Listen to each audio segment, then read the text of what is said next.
Thanks, Kimmy. What's the biggest thrill and challenge of being a team lead? That's a good question.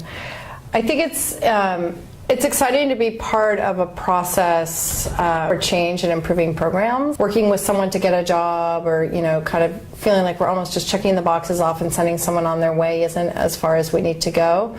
So I find it really exciting to look at the whole person and figuring out how we can best serve them and support them in long-term change.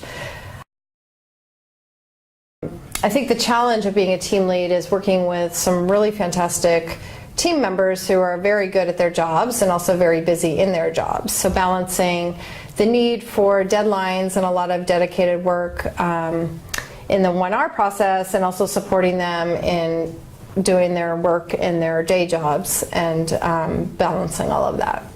That's a really important point about your team members. Can you remind us who is on your team? We have Kevin Penn, Reggie Boyer, Cynthia Luska, and Andrea Miller, and they are a fantastic team. Great. So I have your team's challenge statement here. May I read it? Sure.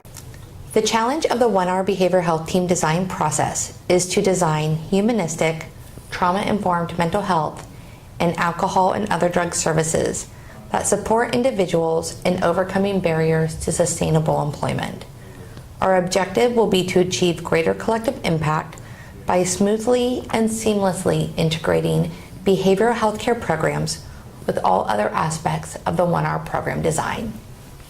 So I noticed that you use the term humanism. Can you share how your team is defining the word and how humanism will help us better address participant issues? Absolutely. Humanism actually comes out of psychology. It stresses the need to look at the whole person to better serve them and help them move forward in their recovery.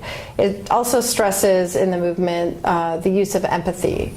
And when we did a lot of research, and we've talked to a lot of agencies and participants, we've really learned that one of the core competencies of staff and one of the most important pieces of our work is empathy, and approaching everything with empathy. Empathy is trauma-informed, it's very welcoming, and it makes people feel comfortable and heard. Great. So the next phase in this design process is prototyping. What are you most excited about learning in the prototype phase? I'm interested to find out how it all fits together. So I think that, we are working on what we think looks really good. I'm interested to see if we can put this together with the other teams and truly create multidisciplinary teams working together and collaboratively. Well, that sounds really exciting. I can't wait to see what prototype your team comes up with. And thank you so much for joining me today, Anne. You're welcome.